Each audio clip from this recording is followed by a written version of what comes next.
first origin to first destination. X12 is the number of commodities to be transported from first origin to second destination, and so on. Right. We can indicate all these things. Also suppose that CIJ. CIJ is the cost of transportation. CIJ is the cost of transporting a single unit from ith origin to jth destination. C11 is the cost of transporting one unit, single unit, one unit from first origin to first destination.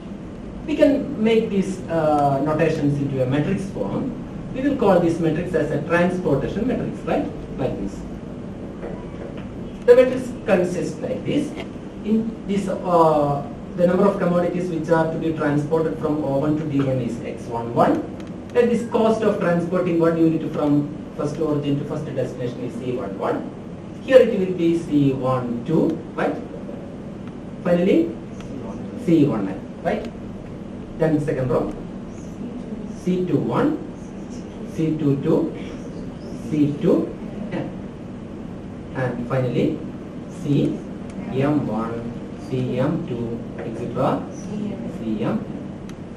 Means CMN is the cost of transporting one unit from mth origin to nth destination. This matrix is, we will call this matrix as transportation matrix. Now the problem is, we want to find out how many units to be transported from this origin to different destinations. Again, there will be some limitations or some what we call it as some constraints. Just like in linear programming problem, generally some constraints. The number of units, the maximum number of units that can be produced at origin 1, let us denote it as A1.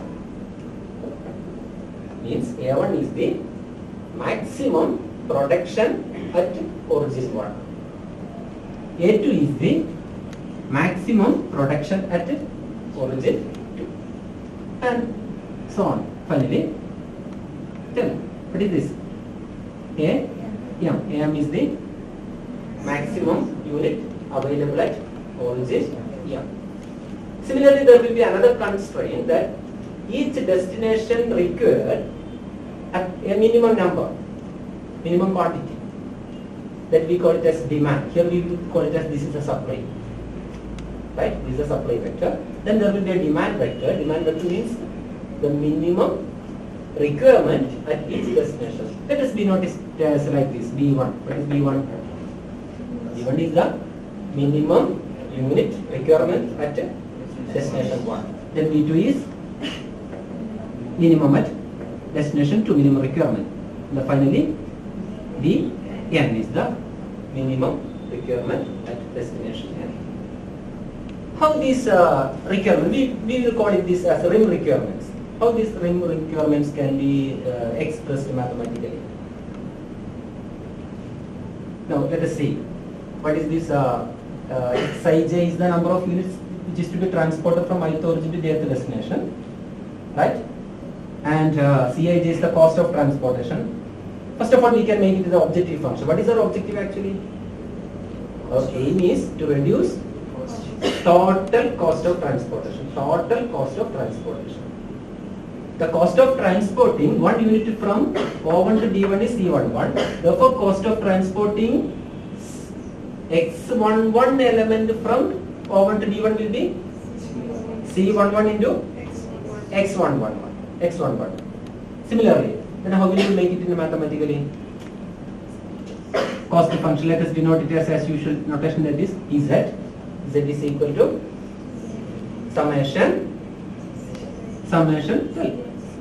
summation over I, summation over J, Cij, Xij.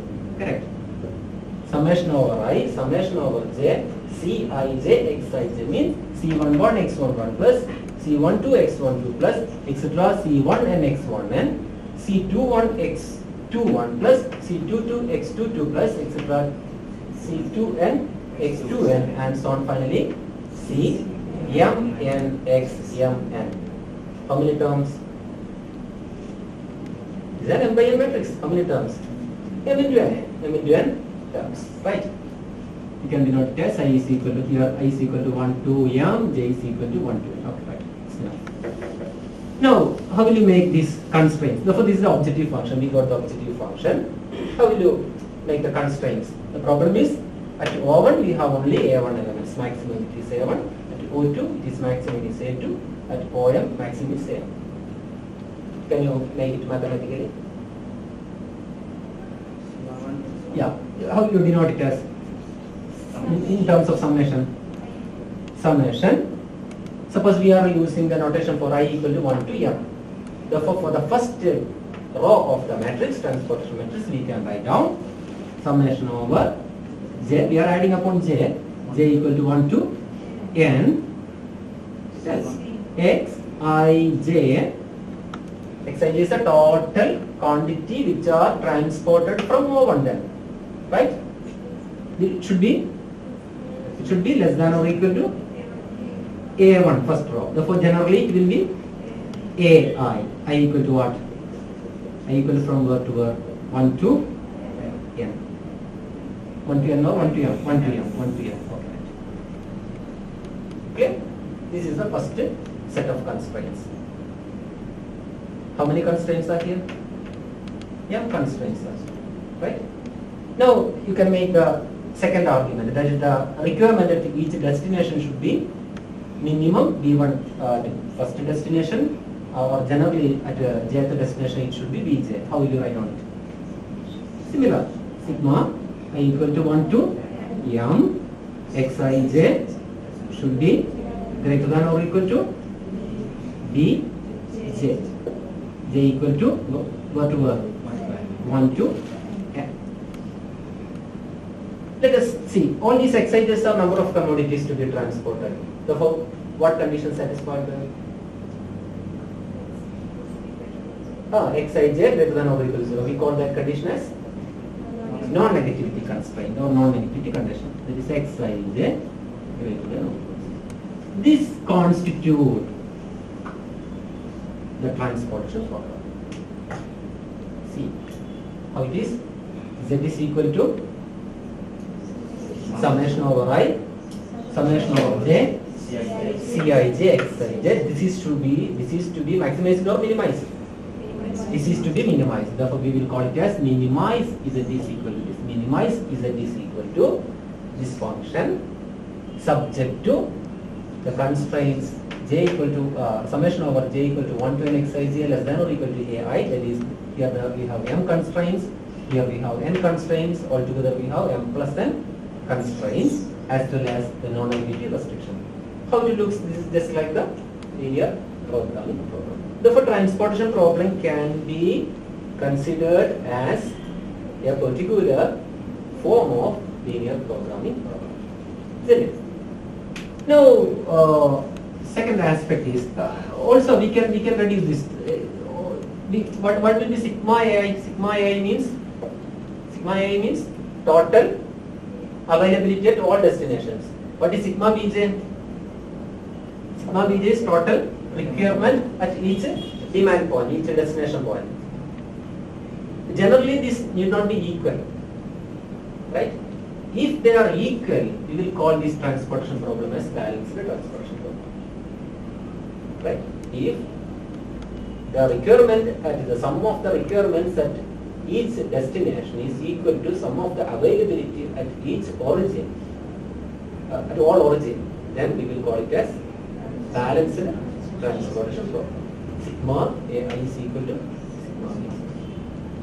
Now let us consider this as a balanced, limit our discussion to the balanced transportation problem only today. We can see how we will find out some initial solutions. There are two steps we require. First of all, just like a linear programming problem, we will fix with an initial solution, then we will move to optimality.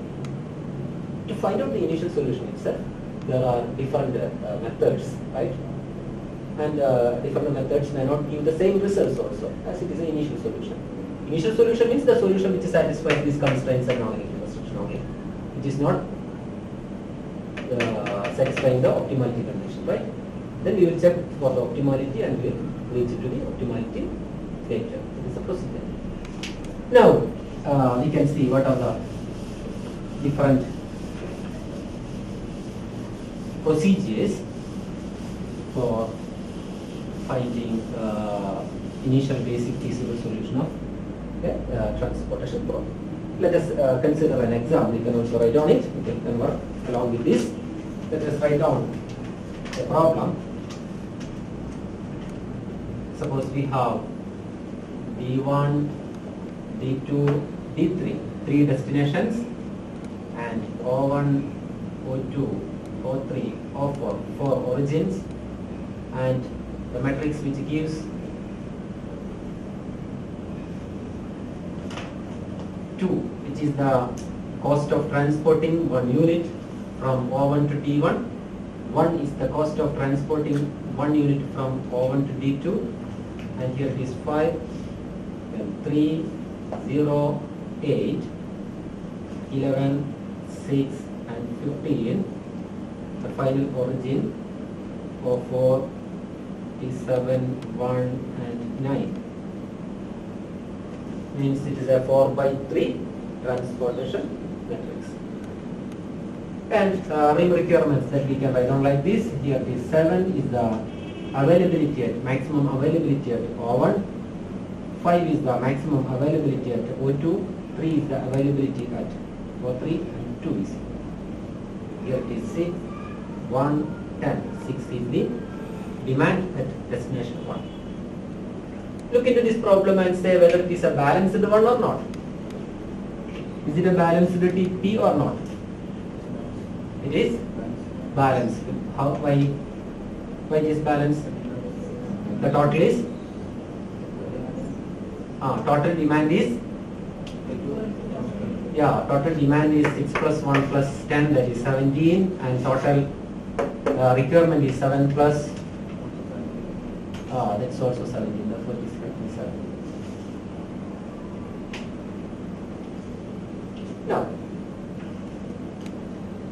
Now let us look into this problem. We have different approaches for finding an initial solution. One of the most easiest method is north-west corner rule. Practically, we are not using it because it is not that much powerful one for finding an initial basic solution, but it still is a method. The method says that you can allocate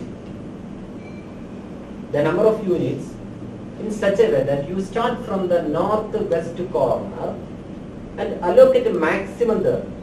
Whatever you can allocate there, you allocate it. Right? Here you can see that in this cell, that is the number of allocation from O1 to D1, O1, D1. How much you can allocate here? How much? The requirement to O1 is 7, the destination that we have, the requirement is 6, and the origin we have 7 units. How much you can allocate? 6 only, because only 6 is available here D1. Therefore, I am allocating here it as 6. Then the first column exhausted. Now you do not have to consider on D1 because the entire product produced at D1 has been allotted to the origin 1. You can just shade it or you can mark it like that to understand, to get the picture which is already exhausted. Now the remaining matrix, which is the north-west corner, this is the set. How much you can allocate there? Only 1. Why it is 1? Because in destination 1 we have only requirement is only 1, as well as in the origin also there is only 1 unit is remaining. Because already we allotted 6, we have only 1 is remaining, that is allotted here. Then the first row is also exhausted, as well as first column is also exhausted. Clear? Now let us see what is the northwest corner of this. This is the cell. How much you can allocate there? 5. Because you can allocate here 5. Okay. This row exhausted. Then remaining here, how much you can allocate? 3. Right? Then the last cell is 2. All allocations are over. Here it is 5 plus 3 plus 2 is 10. All requirements and demand are satisfied. This is an initial solution. And what will be the total cost of allocation in this situation? 6 is the number of units transported from O1 to D1. 2 is the cost for transport a single unit. Therefore, total is 2 into 6 plus here 1 into 1.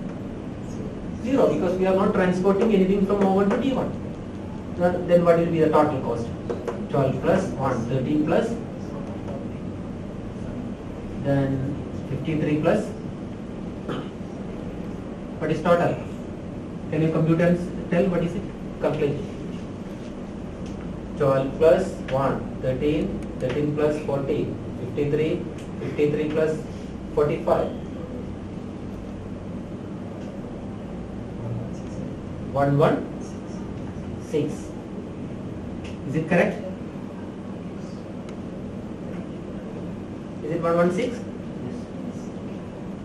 Therefore, cost of transporting these units using northwest corner road will give 116 is the total.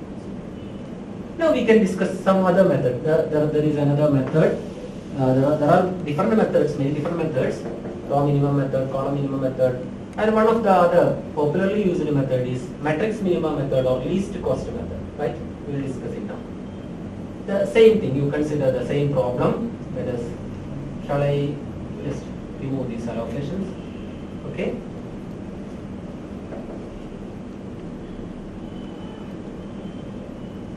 Okay. This is the matrix that we have. We want to allocate using matrix.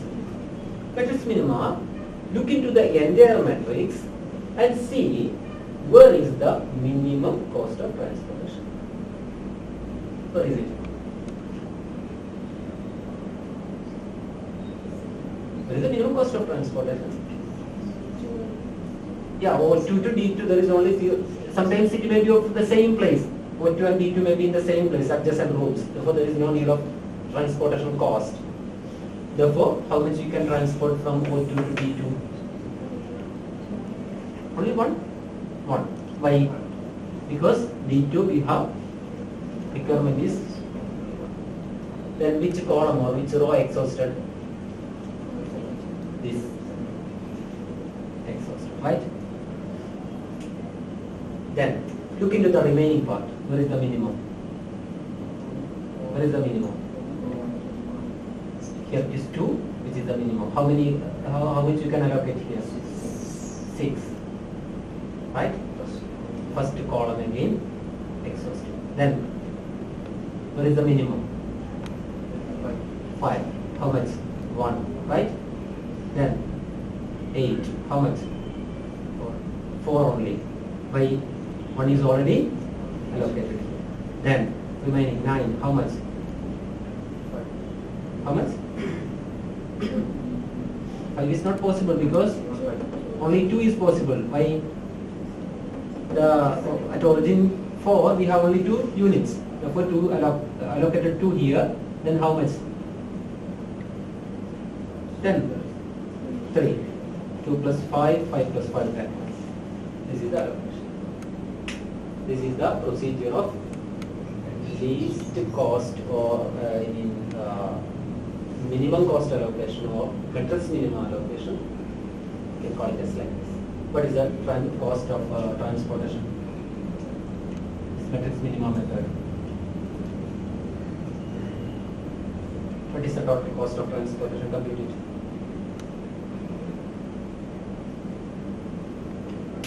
2 into 6, 12 plus 5, 17. 17 plus 32.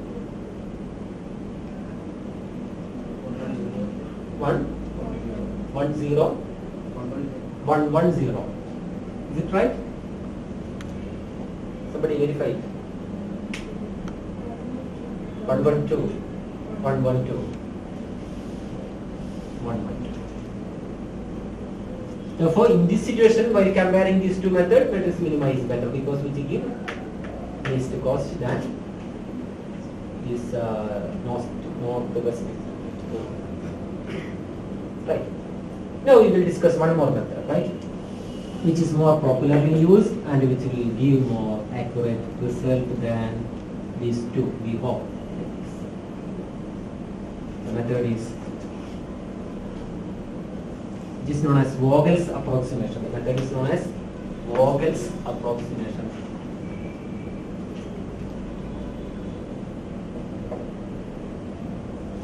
The cost is 215. This is like this: 308, 11, 6 and 15, 7, 1 and 9. The requirements and demands are like this: 7, 5, 3, 2, and that is 6, 1, 10.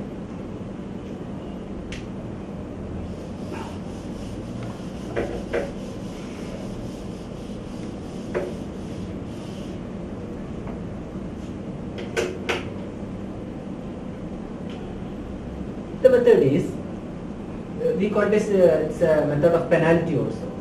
We are computing the penalty of assigning or allocating units in a cell which is not the least cost cell. Here we can see that the first row, this is the cell having least cost. What is the penalty if we are allocating it here? The difference between these two costs, 2 minus 1. What is it? 1. For 1 we call it as this a penalty. The same way you find, it means that you find the difference between these two costs. Here it is 3. Next, 10. 5. Okay, 6. Compute the same for each column also. What is it? 1, 1, 3. These are the penalties. What is our objective? To avoid the penalty or reduce the impact of this penalty. For that we should find out what is the maximum penalty. What is the maximum penalty? Here it is 6 in which row? 3rd row. Right? Then allocate whatever possible in the cell which is having least cost in this 3rd row. Where is the least cost? This here. Therefore you allocate maximum here. How much you can allocate here? How much? 1 only. Okay. Then which column or which row? Exhausted. This column is exhausted. Column is exhausted. Again compute the same penalty. We need not have to compute it for each column because the column is exhausted. Now compute it for the row. What is the penalty here? 2 and 5. Then it is, penalty is 3. Okay. Here it is 3 and 8. Therefore penalty is 5. Here it is 15 and 11. Penalty is 4. Here it is 7 and 9. Therefore penalty is 2. Which is the maximum penalty here? You look into the row wise as well as column wise. It is 5. Therefore you take a cell which is having minimum cost. We have only 2 cells here, 3 and 8. Where is the minimum? 3. How much you can allocate here? 5 only. Allocate 5. Then this row exhausted. Then you find out the penalty for each column. Here it is 2 and 7. Therefore penalty is 5. Here it is already exhausted. Here it is 5 and 9. Therefore penalty is 4. Then again which is maximum? Maximum 5. Look into this column. Where is the minimum cost? 7. How much you can allocate here? Only 1. Why? Already we have given 5 here. Therefore we can assign only 1. Then again compute. This is exhausted. Then compute the same for this. Only there is only 1, 2, 3 cells unfinished. Therefore where is the minimum cost? Here it is. How much you can allocate here? How much here? 7 is the requirement, 10 is the demand. 7. I think it is correct. Okay. Then least cost here how much? 2 already exhausted here. 1 and 1 is given here. Therefore, here 3. Okay, finished. Now you compute the total cost of allocation. Compute the total cost.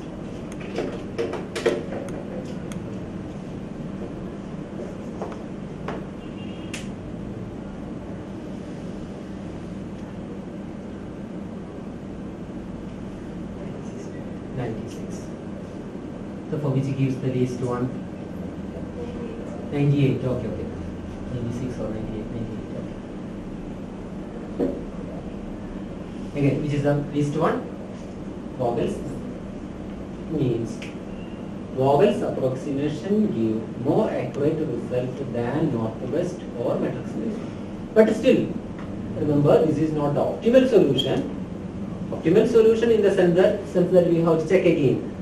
Is there any solution which is better than this one? Right?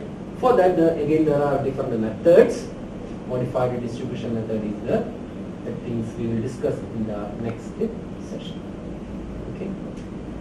Any clarification? Anything? Okay.